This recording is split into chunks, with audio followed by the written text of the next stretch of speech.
الحمد لله نحمده ونستعينه ونستغفره ونؤمن به ونتوكل عليه ونعوذ بالله من شرور أنفسنا ومن سيئات أعمالنا من يهده الله فلا مضل له ومن يضلله فلا هادي له ونشهد أن لا إله إلا الله وحده لا شريك له ونشهد أن سيدنا وحبيبنا وشفيعنا وسندنا ومولانا محمدا عبده ورسوله أما بعد أعوذ بالله من الشيطان الرجيم بسم الله الرحمن الرحيم وأما من خاف مقام ربه ونهى النفس عن الهوى فإن الجنة هي المأوى وعن أبي هريرة رضي الله تعالى عنه قال قال رسول الله صلى الله عليه وسلم من حسن إسلام المرء تركه ما لا يعنيه أو كما قال عليه الصلاة والسلام اللهم صل على سيدنا محمد وعلى آل سيدنا محمد وبارك وسلم اللهم صل على سيدنا محمد وعلى آل سيدنا محمد وبارك وسلم اللهم صل على سيدنا محمد وعلى آل سيدنا محمد وبارك وسلم میں نور کے تڑکے میں جس وقت اٹھا سو کر میں نور کے تڑکے میں جس وقت اٹھا سو کر اللہ کی رحمت کے دروازے کھلے پائے آتی تھی صدا پیغام جو مانگنے والا ہو ہاتھ اپنے عقیدت سے آگے میرے پھیلائے جو رزق کا طالب ہو میں رزق اسے دوں گا جو طالب جنت ہو جنت کی طرف لائے جس کو گناہوں کی بخشش کی تمنا ہو وہ اپنے گناہوں کی کثرت سے نہ گھبرائے وہ مائل توبہ ہو میں مائل بخشش ہوں میں رحم سے بخشوں گا وہ شرم سے پچھتائے یہ سن کے ہوئے جاری آنکھوں سے میری آنسو قسمت ہے محبت میں رونا جسے آ جائے آقائے گدا پرور سائل ہوں تیرے در پر آقائے گدا پرور سائل ہوں تیرے در پر میں اور تو کیا مانگوں بس تو مجھے مل جائے اسٹیج پر تشریف فرما حضرات علماء کرام معزز سامعین گھروں میں پردہ نشین پیاری ماں اور بہنوں آپ کے گاؤں بھگونتا پور کو ایک زمانے سے سنتا چلا رہا ہے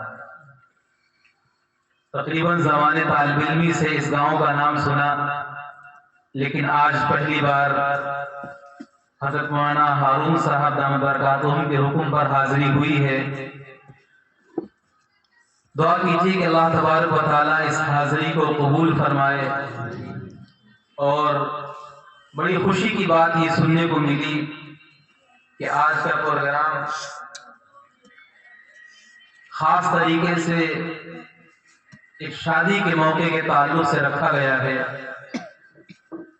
انشاءاللہ ایک بچی اور بچے کا نکاح ہونا ہے اور شادی سے پہلے ان کے والد بزرگوار اور ان کے گھر والوں نے ان کے بھائیوں نے ان کے چچاؤں نے یہ بہت بہترین پیش رفت کی ہے کہ ایک دینی محفل کا انعقاد کیا ہے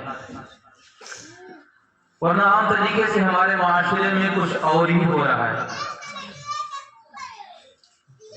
جب شادی بیاہ قریب آتی ہے تو گھروں میں رسومات اور خرافات کا ایک طوفان آ جاتا ہے بلکہ بعض گھروں میں فحاشی ننگا پن ناچ اور گانا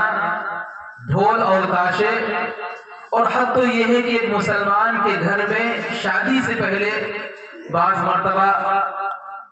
ڈانس پارٹی اور جو نوٹانگیں ہوتی ہیں کیا نوٹنکی یہ ساری خرافات ایک مسلمان کے گھر میں ہوتی ہیں۔ یہ بڑے افسوس کی بات ہے، شادی بیاہ جو اللہ کے نبی علیہ السلام کی ایک سنت ہے، اس موقع پر تو خاص طریقے سے ہمیں اللہ کے پیارے حبیب جناب رسول اللہ صلی اللہ علیہ وسلم کا طریقہ اپنانا چاہیے، لیکن ہم لوگ اللہ کے نبی علیہ السلام کے طریقے کو چھوڑ کر کے شیطان کے طریقے پر چلتے ہیں، اور گناہوں کا ایک انبار اور گناہوں کا ایک سیلاب شادی بیاہ سے پہلے بھی ہوتا ہے، شادی بیاہ کے اندر بھی ہوتا ہے، اور شادی بیاہ کے بعد بھی ہوتا ہے۔ میرے دوستوں، میں بہت کوئی لمبی چوڑی تقریر نہیں کروں گا، بس چند باتیں آپ سے، جو دل کی باتیں ہیں وہ آپ سے کروں گا اور اجازت چاہوں گا۔ جب آپ اللہ کے احکامات کو توڑتے ہو اور شادی بیاہ کے موقع پر جناب رسول اللہ صلی اللہ علیہ وسلم کی سنتوں کو پامال کرتے ہو، اور خاص طریقے سے جب ہمارے گھر میں کوئی رشتہ طے ہوتا ہے اور شادی کے دن قریب آتے ہیں، ہونا تو یہ چاہیے کہ ہم ایک عالم کو بلائیں اور اس عالم سے معلوم کریں کہ مولانا صاحب ہمارے گھر میں بیٹی کی شادی ہونا ہے، بیٹے کی شادی ہونا ہے، یہ بتائیے کہ ہمیں یہ نکاح سنت کے مطابق کیسے کرنے کی توفیق ملے گی، ہونا یہ چاہیے تھا۔ لیکن اس کے بالمقابل جو خاندان کی سب سے پرانی بڑھیا ہوگی، شیطان کا پرندہ 80-90 سال کی جو بڑھیا ہوگی اسے بلایا جائے گا، دادی جان، اماں جان، گھر میں شادی ہونے والی ہے، ہمارے خاندان میں کیا کیا رسومات ہوتی ہیں، ہمارے خاندان میں کیا کیا طریقے ہوتے ہیں، شادی بیاہ سے پہلے کیا کیا کام کیے جاتے ہیں۔ اب وہ بڑھیا جو شیطان کی بڑھیا ہے پورا پٹارا کھول کے بیٹھے گی، اپنی پوری گٹری جو 70-80 سال اس نے گناہوں کے ذریعے بھری ہے، اللہ کے نبی کی سنتوں کو پامال کر کے اور اپنے خاندان کی رسومات کو اس نے یاد کیا ہے، وہ ساری رسومات ایک ایک کر کے گنائے گی۔ ہمارے خاندان میں شادی سے 2 دن پہلے یہ ہوگا، 1 دن پہلے یہ ہوگا، 1 گھنٹے پہلے یہ ہوگا، دولہا سجنے سے پہلے یہ ہوگا، بارات جانے سے پہلے یہ ہوگا، بارات آنے کے بعد یہ ہوگا، دلہن گھر میں آئے گی تو یہ بنے گا، دلہن گھر سے جائے گی تو یہ ہوگا۔ وہ سارا شیطانی پٹارا کھول کر کے سامنے رکھ دیا جاتا ہے، اور ہمارے مسلمان جو بظاہر اپنے آپ کو دیندار بھی کہتے ہیں، مسلمان بھی کہتے ہیں، اللہ کے نبی کا عاشق بھی کہتے ہیں، وہ ساری ان رسومات کی فہرست بنا کر کے، بھئی خاندانی کوئی رسم نہیں چھوٹنا چاہیے، اگر خاندانی رسم چھوٹ گئی تو لوگ تانا دیں گے، لوگ برا بلا کہیں گے، خاندانی رسم اگر چھوٹ گئی تو لوگ ہمارا مذاق بنائیں گے، خاندانی اگر رسم چھوٹ گئی تو خاندان والے ناراض ہو جائیں گے۔ یہ وہ سارے کام خاندان والوں کو راضی کرنے کے لیے کیے جاتے ہیں۔ ہاں، اگر ایسے موقع پر کسی کو ناراض کیا جاتا ہے تو اللہ رب العزت کو ناراض کیا جاتا ہے۔ ایسے موقع پر اگر کسی کے طریقوں کا جنازہ نکالا جاتا ہے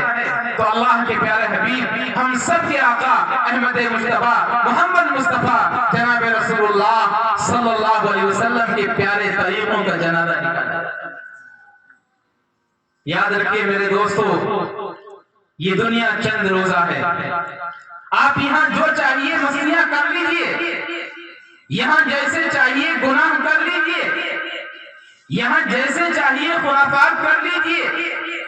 آپ ڈانس پارٹی نہیں نوٹنکی منگا لیجئے،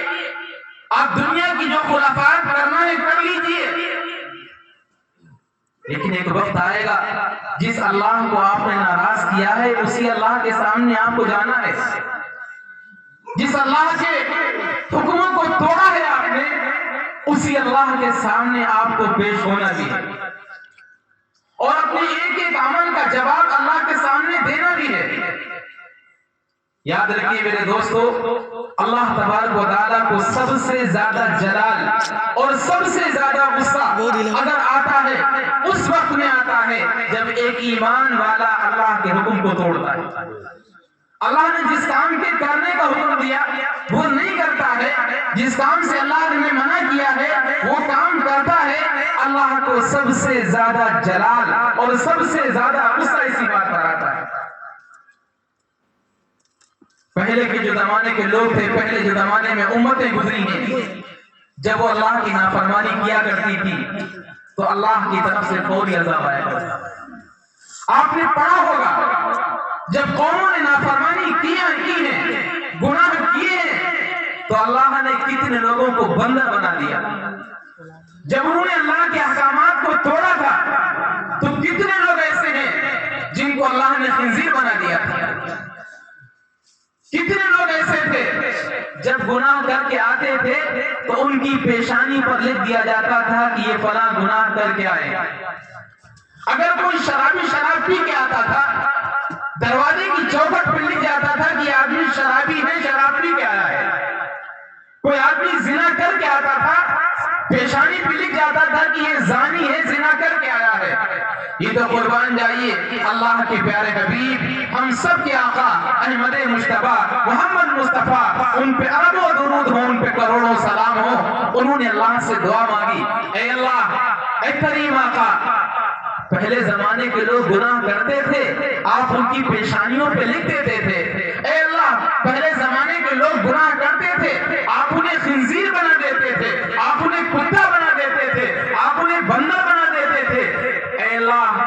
میری امت بھی کمزور آئے گی، وہ بھی گناہ کرے گی، کہیں ایسا نہ ہو جائے میری امت کے لوگ گناہ کر کے آئیں، شام کو گناہ کریں، صبح کو چوکھٹ پہ لکھ دیا جائے کہ فلاں گنہگار ہے۔ رات کی تاریکی میں گناہ کر کے آئیں اور تمہاری پیشانیوں پہ صبح لکھا ملے کہ یہ زانی ہے، یہ قاتل ہے، یہ شرابی ہے، یہ چور ہے، یہ ڈکیت ہے۔ اے اللہ، میری امت رسوا ہو جائے گی، ذلیل ہو جائے گی، میری امت کو رسوائی سے بچا لینا، میری امت کو ذلیل ہونے سے بچا لینا۔ اللہ نے دعا قبول فرما لی، اپنے پیارے حبیب جناب رسول اللہ صلی اللہ علیہ وسلم کی دعا کو قبول فرما لیا۔ اللہ ظاہر میں ہماری شکلوں کو نہیں بدلتا ہے،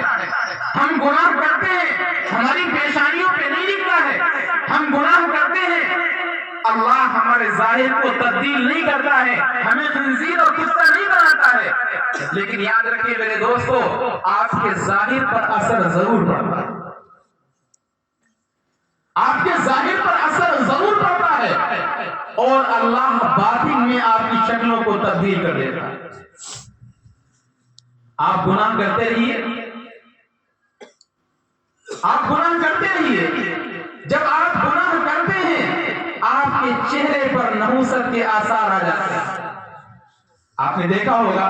بچہ بچپن میں بڑا حسین و جمیل ہوتا ہے، انتہائی معصوم بھولا بھالا ہوتا ہے، خوبصورت ہوتا ہے،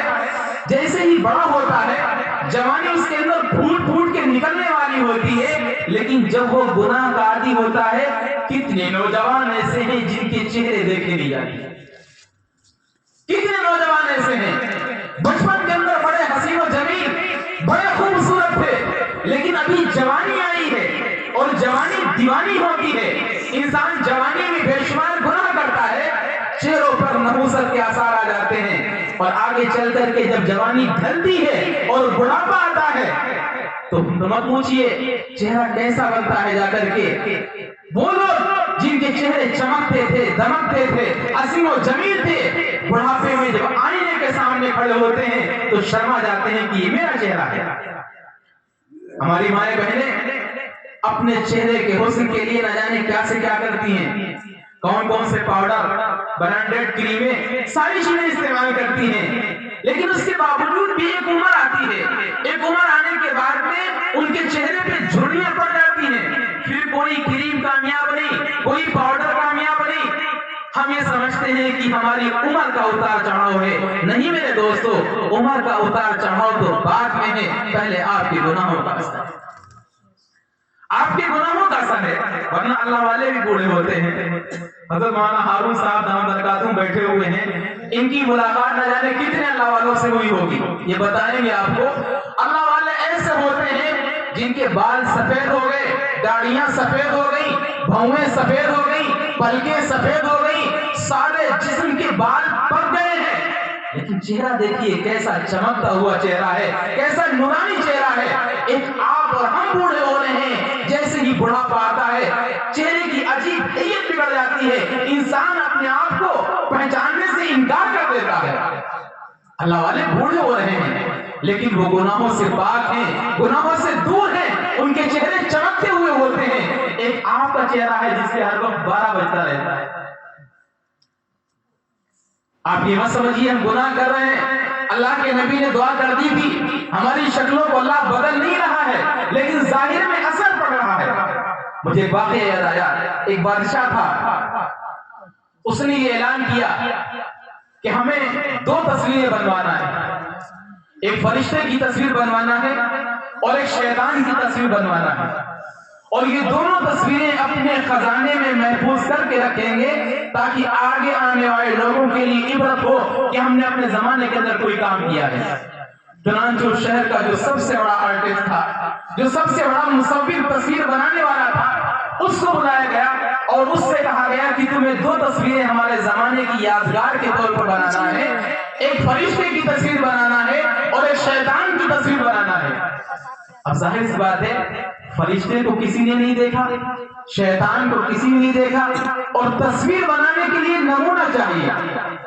فرشتے کی تصویر کیسے بنائی جائے گی، اس کے لیے کوئی نمونہ چاہیے۔ شیطان کیسا ہے کسی نے نہیں دیکھا ہے، اس کی تصویر بنانے کے لیے کوئی نمونہ چاہیے۔ چنانچہ مصور کو 2 تصویروں کی تلاش ہوئی، ایک ایسا انسان جو انتہائی حسین و جمیل، انتہائی خوبصورت ہو، جس کے چہرے سے شرافت ٹپک رہی ہو، جس کا چہرہ بہت بھولا بھالا ہو، تاکہ اس کی تصویر کو دیکھ کر کے فرشتے کی تصویر بنائی جائے۔ اور ایک ایسے انسان کی تلاش ہوئی جس کا چہرہ انتہائی بھیانک ہو، ہولناک چہرہ ہو، بکھرے ہوئے بال ہو، بیکار داڑھی ہو، اس کے چہرے سے نحوست ٹپک رہی ہو، تاکہ اس کے چہرے کو سامنے رکھ کر کے شیطان کی تصویر بنائی جائے۔ وہ مصور تلاش کرتا رہا، اسے ایک دن شہر کے اندر ایک بچہ نظر آیا۔ اس نے بچے کو دیکھا، انتہائی حسین و جمیل، 11-12 سال کا بچہ ہے، انتہائی حسین و جمیل، خوبصورت ہے، چہرے سے شرافت ٹپک رہی ہے، اتنا حسین و جمیل، اتنا بھولا بھالا ہے۔ مصور کہنے لگا کہ اگر اس کی تصویر بنا کے بادشاہ کے سامنے پیش کروں گا تو لوگ کہیں گے کہ واقعی یہ فرشتے کی تصویر ہے۔ چنانچہ بچے کے ماں باپ سے بات کی کہ مجھے فرشتے کی تصویر بنانا ہے اور اس تصویر کے لیے یہ بچہ مجھے بالکل مناسب لگتا ہے۔ ماں باپ نے اجازت دے دی، مصور نے تصویر کو بنایا، لے جا کر کے بادشاہ کے سامنے پیش کیا۔ بادشاہ اور جو اس کے وزیر تھے سب نے اس کی بڑی تعریف کی اور کہا کہ واقعی تو نے ایک فرشتے کی تصویر بنائی۔ بادشاہ نے کہا دوسری تصویر بناؤ۔ مصور تلاش کرتا رہا، تلاش کرتا رہا، تلاش کرتا رہا، 40 سال کا زمانہ گزر گیا۔ 40 سال کے بعد بادشاہ نے دوبارہ بلایا اور کہا کہ میاں میری عمر کے آخری ایام چل رہے ہیں، میری عمر کا آخری مرحلہ چل رہا ہے، میں یہ چاہتا ہوں کہ شیطان کی تصویر بھی میرے سامنے بن کے تیار ہو جائے، اس لیے جلدی کرو، میری عمر کے زیادہ دن نہیں باقی رہے ہیں۔ مصور نے اپنی تلاش کو تیز کیا، تلاش کرتے کرتے دیکھا کہ شہر کے کوڑے دان کے پاس میں جہاں پر شہر کا کچرا پڑتا ہے، کوڑا پڑتا ہے، وہاں پر ایک آدمی بیٹھا ہوا ہے، بکھرے ہوئے بال ہیں، بکھری ہوئی داڑھی ہے، بھیانک چہرہ ہے، ایسا لگ رہا ہے جیسے نحوست اس کے چہرے سے ٹپک رہی ہے، انتہائی خستہ حال ہے، کپڑے پھٹے ہوئے ہیں، انتہائی بری حالت کے اندر اس کوڑے دان کے پاس بیٹھا ہوا ہے۔ مصور نے کہا کہ اگر یہ بندہ تیار ہو جائے اور اس کی تصویر کو ہم شیطان کے طور پر پیش کر دیں تو یقیناً لوگ کہیں گے کہ شیطان کی تصویر۔ اس سے جا کر کے بات کی کہ مجھے نمونے کے طور پر آپ کا چہرہ چاہیے، مجھے شیطان کی تصویر بنانا ہے، میں اس کے بدلے میں تمہیں اتنا پیسہ دوں گا۔ اب وہ بیچارہ حالات کا مارا ہوا تھا، حالات کا ستایا ہوا تھا، وہ تیار ہو گیا کہ کچھ پیسے ہاتھ میں آ جائیں گے، کچھ ہمارا کام چل جائے گا۔ لیکن جب مصور نے قلم کو نکالا اور اپنی تمام چیزوں کو نکال کر کے اس بندے کی تصویر کو بنانا شروع کیا ہے تو آدمی دہاڑے مار مار کے رونے لگا۔ وہ آدمی رو رہا ہے، دہاڑے مار مار کے رو رہا ہے۔ مصور نے کہا کہ اللہ کے بندے کیا پیسہ کم ہے؟ اگر پیسہ کم ہے تو بتاؤ میں پیسہ بڑھا دوں گا، اتنا کیوں رو رہے ہو؟ اس نے کہا میاں پیسہ کم نہیں ہے، بات اصل میں یہ ہے کہ اب سے 40 سال پہلے جس بچے کی تصویر کو آپ نے فرشتے کے طور پر بنایا تھا وہ بچہ کوئی اور نہیں میں ہی تھا، وہ بچہ کوئی اور نہیں میں ہی تھا، لیکن میرے گناہوں نے، میرے کالے کرتوتوں نے، میرے سیاہ کارناموں نے آج مجھے اس حال پر پہنچا دیا ہے کہ اگر شیطان کی تصویر بنانے کے لیے کوئی نمونہ ملا ہے تو میں ملا ہوں۔ میرے دوستوں، میرے بھائیوں، ہمارے جو چہرے بگڑے ہوئے نظر آ رہے ہیں، ہمارے چہرے کیا سے کیا ہو گئے ہیں، بچپن میں ہم کیسے تھے، جوانی ہماری کہاں جا رہی ہے، بڑھاپے میں ہمارے چہروں پہ جو نحوست آ رہی ہے، ہم سمجھتے ہیں کہ عمر ڈل رہی ہے، نہیں، عمر تو بعد میں ڈل رہی ہے، پہلے آپ کے سیاہ کارناموں کا اور کالے کرتوتوں کا اور گناہوں کا نتیجہ آپ کے چہرے پر آ رہا ہے۔ یہ تو اللہ ظاہر میں چہروں پر اثر ڈالتا ہے اور باطن میں اللہ چہروں کو بدل دیتا ہے، باطن میں اللہ صورتوں کو مس کر دیتا ہے۔ آپ گناہ کرتے ہیں، اللہ باطن میں آپ کو خنزیر بنا دیتا ہے، اللہ باطن میں آپ کو بندر بنا دیتا ہے، اللہ باطن میں آپ کو سانپ اور بچھو بنا دیتا ہے، انسانوں کی اللہ شکلیں بدل دیتا ہے، اور یہ شکلیں ہمیں نظر نہیں آتی ہیں، لیکن جو اللہ والے ہوتے ہیں انہیں یہ ساری شکلیں نظر آتی ہیں، انہیں دکھائی دیتا ہے کہ بظاہر انسان اپنے آپ کو سمجھ رہا ہے، اس کے ہاتھ بھی ہیں، پیر بھی ہیں، زبان بھی ہے، ناک بھی ہے، چہرہ بھی ہے، ساری چیزیں ہیں، لیکن اللہ والے دیکھتے ہیں کہ یہ انسان نہیں، یہ خنزیر جا رہا ہے۔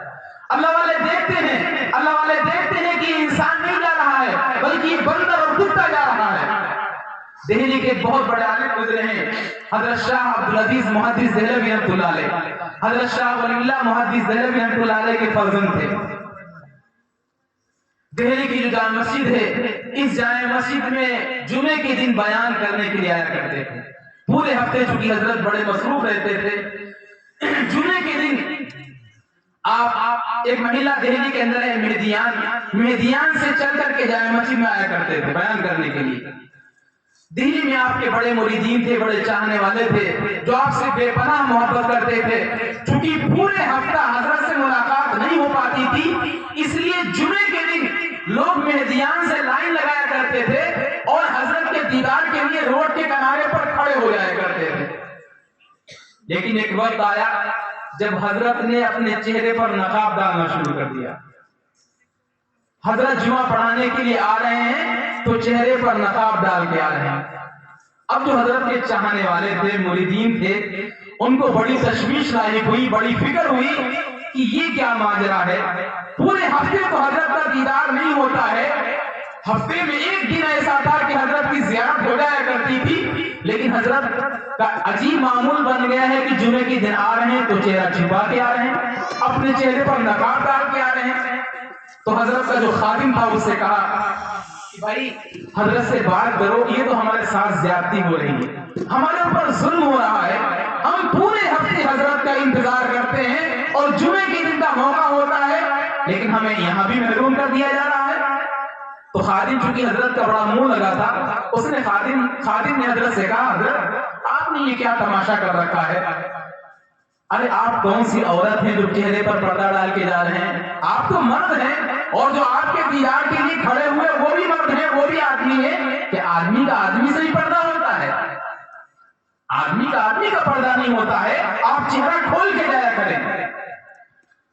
تو حضرت نے فرمایا کیا بتاؤں، راستے میں آدمی ہی تو نہیں ملتے ہیں، راستے میں آدمی نہیں ملتے ہیں۔ تو خادم ہنسنے لگا، کہنے لگا حضرت راستے میں آدمی نہیں ملتے ہیں، مرد نہیں ملتے ہیں، لوگ نہیں ملتے ہیں، انسان نہیں ملتے ہیں، یہ کیا بات ہے،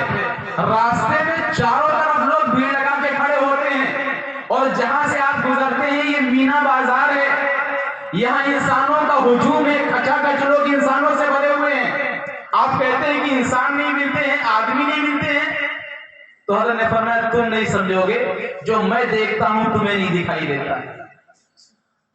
خادم کہنے لگا حضرت مجھے بھی دکھا دیجئے آپ کو کیا دکھائی دیتا ہے جو مجھے بھی دکھائی دیتا ہے؟ آپ کے پاس بھی وہی آنکھیں ہیں، میرے پاس وہی آنکھیں ہیں، آپ کو الگ سے کون سی چیز نظر آتی ہے؟ تو حضرت نے سوچا کہ اس کو سمجھانا بیکار ہے۔ حضرت نے اپنا رومال اٹھایا اور رومال خادم کے سر پہ ڈال دیا۔ جب رومال خادم کے سر پہ ڈالا ہے، خادم بے ہوش ہو گیا۔ جب ہوش آیا لوگوں نے پوچھا تو نے کیا دیکھا ہے؟ وہ کہتا ہے قسم ہے مجھے پیدا کرنے والے کی، قسم ہے مجھے بنانے والے کی،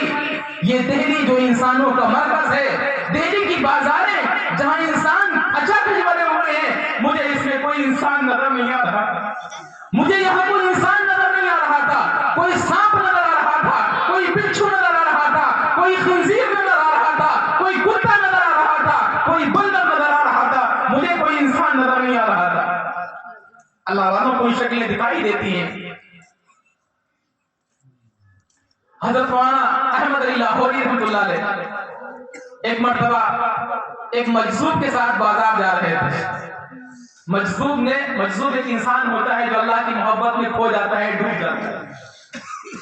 اس مجذوب نے مولانا سے کہا کہ احمد علی بتاؤ انسان کہاں بستے ہیں؟ تو مولانا فرماتے ہیں مجھے بڑی حیرت ہوئی، میں نے اس سے کہا کہ اللہ کے بندے تجھے انسان نظر نہیں آ رہے ہیں؟ یہ پورا بازار انسانوں سے بھرا ہوا ہے،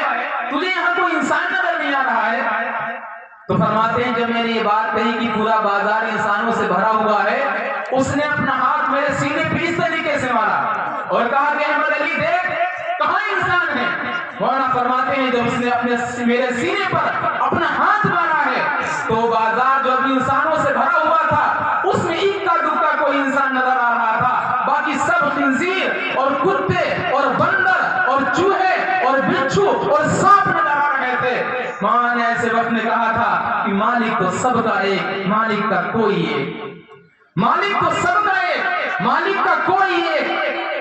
لاکھوں میں نہیں، ہزاروں میں نہیں، تو لاکھوں میں دیکھ، لاکھوں میں آپ دیکھ لیجئے، اللہ تو سب کا ہے، اللہ سب کا ایک ہے، لیکن اللہ کا کوئی ایک بندہ آپ کو نظر آئے گا۔ میرے دوستو، میرے بھائیوں، ہم خوش فہمی کے اندر نہ رہیں کہ ہم گناہ کرتے رہیں گے، گناہ کرتے رہیں گے، اللہ ہماری شکلوں کو نہیں بدلے گا۔ حکیم الامت حضرت مولانا اشرف علی تھانوی نور اللہ مرقدہ نے بڑی عجیب بات لکھی ہے کہ انسان جیسا گناہ کرتا ہے اللہ باطن میں ویسے ہی اس کی شکل کو بنا دیتا ہے۔ اگر کوئی انسان بے حیائی کا گناہ کرتا ہے تو اللہ باطن میں اس کی شکل خنزیر کی بنا دیتا ہے، اس لیے کہ خنزیر میں سب سے زیادہ بے حیائی ہوتی ہے، سب سے بے حیا جانور اس روئے زمین کے اوپر خنزیر ہے۔ اگر کوئی آدمی بے حیائی کا کام کرتا ہے، بے حیائی ہمارے معاشرے میں عام ہوتی جا رہی ہے، حیا ختم ہوتی جا رہی ہے،